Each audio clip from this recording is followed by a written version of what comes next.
guys, this is Trevor. Welcome.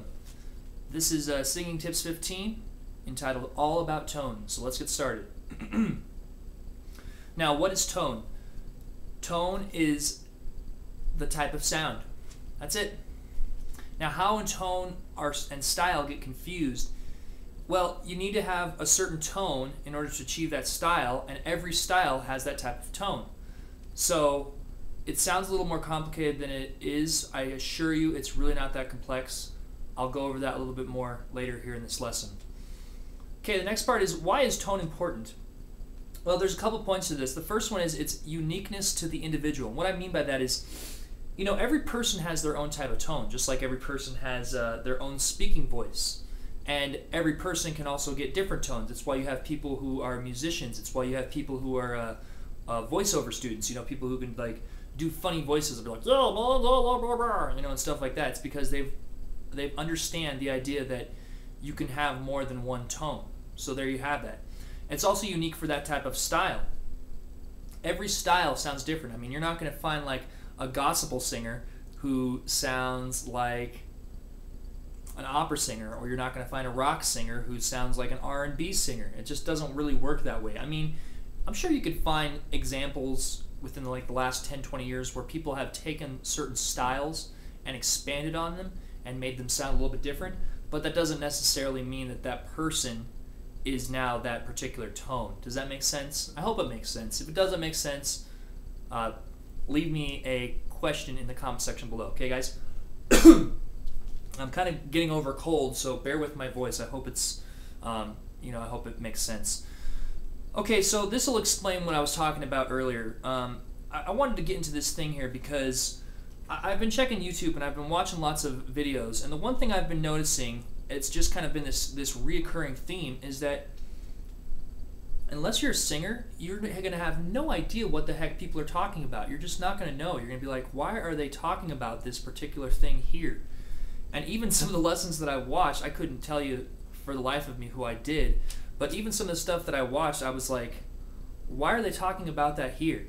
So what I want to do is make this simple. I want to make this whole thing that I'm doing here with my singing tips like a pick up and play thing, like the Nintendo Wii. So pick up and sing. So with that, this is the part titled How to Strengthen Your Tone. I listed it out into 7 different steps, and we're going to go over those steps right now, okay? Here we go. The first one is find the tone that you'd like to strengthen. So you want to find the particular sound. So some of the tones that you can do are R&B, and I'll do it with Happy Birthday. So R&B would sound like this. Happy birthday to you. You've got country, which would sound like this. Happy birthday to you. You've got gospel, which would sound like this. Happy birthday to you. You've got rock, which would sound like this. Happy birthday to you. You've got musical theater, which would sound like this. Happy birthday to you. You've got opera, which would sound like this. Happy birthday to you. You've got gritty, which would be like a rock kind of type sound, which would sound like this. Happy birthday to you. See what I'm saying? Those are all different types of tones. And so since those are different types of tones, those can also be considered different tones for that style. I hope that makes a little sense. So yeah, find the tone that you would like to strengthen. So you do that first, okay? And oh, if you guys want more information on all these different types of tones, go to right here, and in there you're going to find a lesson entitled How to Find Your Own Style, Part 1. It's Singing Tips 12, okay? So that's the first step. The second step is to breathe from the diaphragm, even if it seems like the style doesn't fit. Now, why I brought that up is, like, you listen to rock music, right? And rock music, it doesn't sound like the guys are singing from their diaphragm. And some guys don't. Some guys have had bad experiences about it. Like I talked about Linkin Park. Linkin Park, you know, Chester Bennington had vocal nodes on his vocal cords, and they're basically like these little calluses that get stuck on the vocal cords, and it's because he had improper breathing techniques. He didn't use his diaphragm. But what I'm telling you guys to do is to use your diaphragm for whatever particular style and tone you decide to shoot for, okay? The third is practice using that sound everywhere and anywhere you sing. Whether you do it for karaoke, whether you do it in the shower, whether you do it in the car, whether you do it at a pizzeria. I'm not sure why I said pizzeria, but that was what I thought of. So who knows? Maybe there's lots of singing going on at a pizzeria. I don't know. I haven't been to one in a long time. So there you have it. The next thing is to be safe when you guys are when you guys are singing, when you guys practice singing, because you got to remember that the vocal cords, what they're used for is to push the sound out. They're not used to create the sound. The diaphragm is used to create the sound. The diaphragm is under the stomach, and it's not the lungs. The lungs have nothing to do with it. The lungs have to do with power, but that's a completely different subject entirely. Remember, we want to focus on the foundation things, and the biggest foundation thing is singing from the diaphragm. Control, breathing control. You're going to hear it called breathing control. You're going to hear it called singing from the diaphragm. You're going to hear it be called support. It's all the same thing. It's singing from the diaphragm. Okay. The next is find music that fits the particular range that you're trying to sing. And what I mean by that is that, you know, if you're a tenor, you're not going to be looking for stuff that's lower on your range, like bass stuff. And if you're like an alto, you're going to not want to be looking for soprano stuff if you're a female singer. So what I'm saying is find music that fits your range. It's the same thing as like, if you really love singing Celine Dion, why would you go from Celine Dion to singing something like Nirvana? Does that make sense? I hope it does make sense, because it doesn't fit the tone, it doesn't fit the style, and it probably doesn't fit your range if what you've been singing is Celine Dion or Nirvana or vice versa. Does that make sense? Okay, I hope it does. If it doesn't, leave me a question right here in the comment section below. Okay, guys? The next thing is to continue to expand your range. So say like you've listened to like 8 or 9 different rock bands, right? And you feel really, really comfortable about it. You're like, you know, I really feel gung-ho about this. I get what they're doing. I get all these things that they're doing and they're incorporating with the voice. Well, then expand upon that and find music that is a little bit harder for you than it was previously. So, you know, just go and Google it. That's right, I'm doing this again. Google it. Hopefully that can be the Dave Trevor thing. People can be like, oh yeah, Dave Trevor, he's the one who talks about Googling things. Yes, I do. And the reason I bring that up is you can Google anything. You can find anything on the internet. We live in such a fabulous information age. It's unbelievable. And, you know, 10 years ago, we wouldn't be able to find the stuff that we can find. So it's great because, you know, you can expand your range just by doing a little bit of research. So do some research. And if you love to sing, you're going to want to do it anyways, because why? Well, it's fun. So there you have it. The last step finally is continue with steps 2 through 6, or start fresh with another new tone. That's it. Think of this, guys, like, think of this like a wash, rinse, repeat. That's all this is. Because, yeah, you want to strengthen what you already know, and if you're like, oh, you know, I already know what I'm doing, then go on to something new and strengthen that. And that's how you strengthen your tone. I'll make sure I put all 7 steps in the description box below so you guys can always look at them and go over them and whatnot. So there you have it. Along with that, keep it simple, because you want to keep it simple. So just remember, with all of my lessons, because I am going to really try to incorporate it and make it so that this is for singers and non-singers alike, whether you're a veteran singer, you know, whether you're out there performing, making money, or whether you're just, you like to go and, you know, have a couple beers and do karaoke on Thursday nights. I don't care. I'm trying to make this for everybody. I'm trying to make this a pick up and play thing.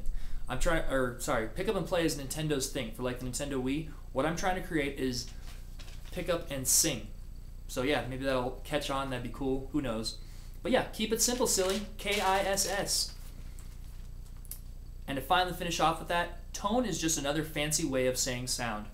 That's it. Singers will classify it as tone, though. They won't really say sound, because sound doesn't really work for what we're talking about here, because even though they're the same sort of name for that, like, even though tone means sound, tone is just so much more specific, especially with singing. And singers will always say tone. They won't say sound. If they're really singers and they really know a lot about it, they're going to probably say tone. So now you guys have an upper hand, and when someone says, oh yeah, what kind of tone does he have? You can sound like, you know, really smart, a bunch of your friends or something like that. I don't know. I'm just messing around. So yeah, there you have it. Okay, on to the question of the week. This is from Death Punk Massacre. Death Punk Massacre asks, what's the best type of way to sing? And does it help to drink something? And if so, what? So Death Punk Massacre, thank you so much for the question. I really appreciate it. That's great. Great question. It's really a great question because it's pretty darn...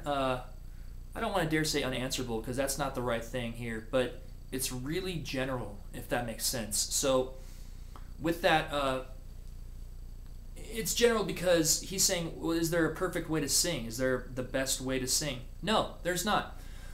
There's some guidelines, though. The first guideline that I can give you is find the kind of music that you like to sing. If you like to sing rock music, sing rock music. If you like to sing blues, sing blues. If you like to sing country, sing country. If you don't, my goodness, then don't. Find the music that you like to sing. That's the first step, I would say. The second thing I'd say is study all about it.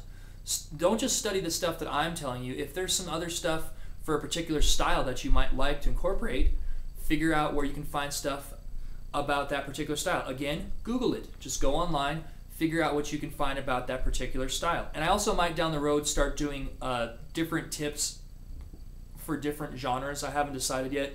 I got lots of different things. If you guys think you might be interested in something like that, go ahead and leave me a comment in the comment or a question in the comment section below. Okay, guys? And also, the other thing I would say is control. I talk about this a lot because control is the fundamental thing that you have to remember if you want to become a good singer. Control is where it all starts. Control, you'll hear it be called support. You'll hear it be called breathing correctly. You'll be hearing it called singing from the diaphragm. It's all the same thing. Proper breathing control. You have to remember that you sing from the diaphragm and push with the diaphragm the sound out of the body through the vocal cords. The vocal cords are used to push the sound out. They're not used to make or create the sound. That's what the diaphragm's for. So there you have it. He also asks, let's see here, and does it help to drink something? And if so, what? Yeah, the best thing to drink would be water.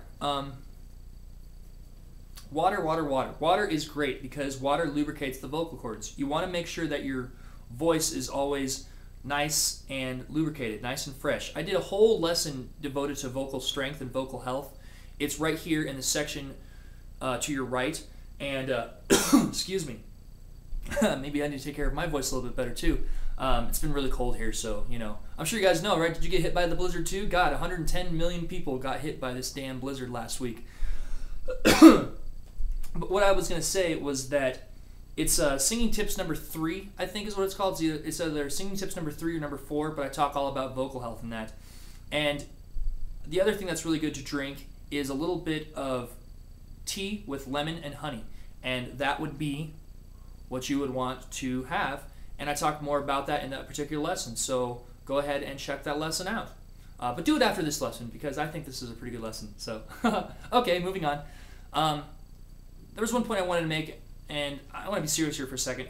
Thank you guys so much for all the questions you guys have been giving me and the comments you've been giving me and just the, I don't know, man, just the, I don't want to sound sappy or lame, but the love. You guys have really been giving me so much appreciation for what I've been doing, and it really means a lot to me because I want to help people, and I really hope that I am helping people, and I've been getting lots of responses back, so I really hope that what you guys like I can continue to do for a long, long time. And if you guys have any suggestions that you think that I might want to incorporate into the lessons or anything that you might have an interest of me doing an entire lesson on, let me know. Like I said earlier, I might go into other genres. I'm definitely going to do other segments. I'm going to do some voiceover segments, and I'm also going to do voiceover tips, and also going to do songwriting tips. But that's all a different project aside from singing tips. You know, this is where it all started for me, and I want to make sure that this still is like the baby of this channel, and at the same time that it becomes more of not just me, but us. So thanks again. I will get all the questions and the comments. It's just going to take a little time, okay? All right, last thing, shout out. I want to give a shout out to Bam, it's Ruzi. She's this vlogger extraordinaire. She's awesome. You guys got to check her out. She's her own businesswoman. She makes phone cases and does all sorts of stuff. It's great for everybody. Check her out. Subscribe to her. She's awesome. The other one is Time Rewind. Pow, right here. Guitar Hero player on Expert Full Combos. The kid's only 16. He's just starting out on YouTube. Send him some love. Send him some comments. Subscribe to his channel. He's awesome. So the next lesson we're going to be talking about range. What is it? Why it's different for males and females, and more. So yeah, that is it, guys. This is the lesson on tone, and I hope you guys are doing good. As remember, subscribe. You got the big yellow button up top, big yellow button at the bottom, and I will talk to you guys later. Take care.